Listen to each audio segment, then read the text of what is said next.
भूमाफियाओं के खिलाफ संगठित हुए विभिन्न दल के जनप्रतिनिधि। निर्धारित समय अनुसार यदि भूमाफियाओं के कब्जे से भूमि मुक्त नहीं हुई तो बाध्य होकर धरना प्रदर्शन के साथ साथ आंदोलन भी किया जाएगा, जिसका एकमात्र लक्ष्य सरकार की भूमि को भूमि माफियाओं के कब्जे से मुक्त कराना होगा।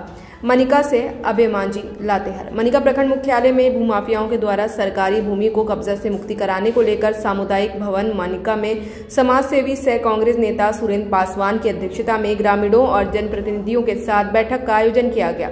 बैठक में उपस्थित बली यादव ने कहा कि कुछ चंद लोगों और पदाधिकारियों की मिलीभगत से प्रखंड कार्यालय परिसर सहित कई अन्य जगहों पर कई एकड़ भूमि गलत तरीके से बंदोबस्त कर लिया गया है, जो यहाँ के मूल रैयत भी नहीं है। आगे बली यादव ने कहा कि भूमाफियाओं से भूमि मुक्त कराने को लेकर समाहरणालय में से सीएम तक जाना पड़े तो वे जाएंगे।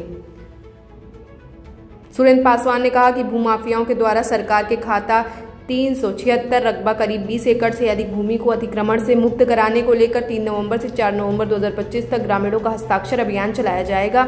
वहीं आगामी 5 नवंबर को वर्तमान अंचलाधिकारी को प्रखंड से अंचल कार्यालय परिसर के समीप ग्रामीण विकास के 10 एकड़ से अधिक भूमि का सीमांकन करवाने को लेकर जनप्रतिनिधियों के द्वारा आवेदन सौंपा जाएगा, ताकि आम आवाम को ये पता चल सके कि सरकार का कितना भूमि खाली पड़ा है और कितना भूमि बंदोबस्त भूमाफिया के द्वारा कराया गया है। यदि निर्धारित समय के अनुसार भूमि का सीमांकन करवाकर भूमाफियाओं से मुक्ति नहीं कराया गया तो बाध्य होकर प्रखंड परिसर में धरना प्रदर्शन के साथ साथ आंदोलन किया जाएगा, जिसका एकमात्र लक्ष्य सरकार की भूमि को भूमाफियाओं के कब्जे से मुक्त कराना होगा।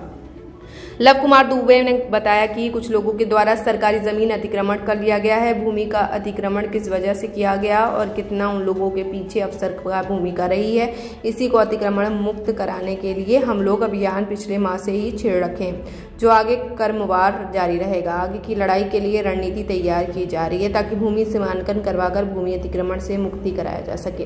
बैठक में उपस्थित पूर्व जीप सदस्य महेश सिंह, भाजपा जिला अध्यक्ष छोटू राजा, कांग्रेस विधानसभा अध्यक्ष मिथिलेश पासवान, मनिका ग्राम प्रधान रजत कुमार, सिंजो ग्राम प्रधान भुवनेश्वर प्रसाद यादव, मोहन राम सहित कई अन्य लोग उपस्थित थे।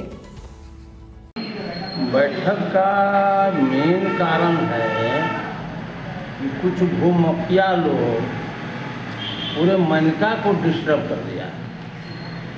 वो जने तने करके बाउंड्री बंदोबस्ती जिस तरह का सुनने आया, पेपर देखे नहीं हम, लेकिन जिस तरह के कब्जा रूप में चल रहा है, इसमें हमें परेशानी है कि कुछ पेपर बना लिया है और कुछ पेपर बनाकर तभी आज दिलेरी के साथ ब्लॉक के अलग इधर उधर कुछ हेजामार है, मतलब मनिका कुछ कॉलोनी तरफ है 2-4 एकड़, मतलब सभी तरह का ज़मीन को डिस्टर्ब हो गया।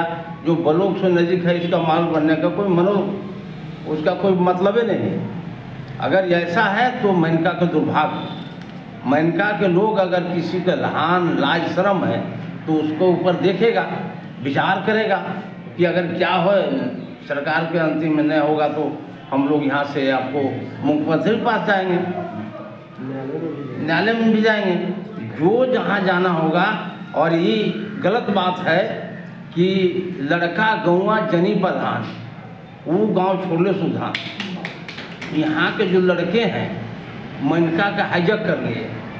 जो परिस्थिति लोग हैं उसकी कोई मतलब नहीं है। इसलिए ये आज मनिका को फिर पुनः वही जगह में ले जाने के लिए हम लोग को जो करना पड़ेगा वो करने के लिए तैयार मैं। आप लोग के पूर्व में मालूम होगा कि ब्लॉक कंपाउंड का जितने भी ग्रामीण विकास विभाग का ज़मीन है, कुछ लोगों के द्वारा अतिक्रमण कर दिया गया है। और अतिक्रमण किस वजह से किया गया है, अब कितना उन लोगों के भाई इसके पीछे अफसरों की भी भूमिका है। अभी इसी को उस अतिक्रमण मुक्त कराने के लिए हम लोग अभियान पिछले ही माह से छेड़ रखे हैं और जो कि आगे क्रमवार जारी रहेगा। वही भूमि को मुक्त कराने के लिए आखिर उसका एक आगे के लड़ाई के लिए एक रणनीति तैयार किया जा रहा है। उसका सीमांकन करवा करके अतिक्रमण किए हुए लोग से मुक्त कराना है। मेन आज की बैठक यही है। आपको जैसा पता है कि पिछले कई दिनों से लगातार प्रेस मीडिया में बता रहा है कि मनिका के ग्रामीण विकास खाता 376 रकबा लगभग 20 एकड़ 83 डिसमिल का है, जिसमें ब्लॉक है, तमाम सरकारी आवास है। लेकिन कुछ लोगों के द्वारा अवैध तरीके से उसको बंदोबस्त कराया है, कब्जा कराया है। तो हम लोग ये मांग करते हैं इस मंच के माध्यम से कि जो मेरा जमीन है ग्रामीण विकास का, जो लगभग 21 एकड़ जमीन है, उसको सीमांकन किया जाए। कितना जमीन मेरे कब्जे में है, कितना दूसरे कब्जे में है।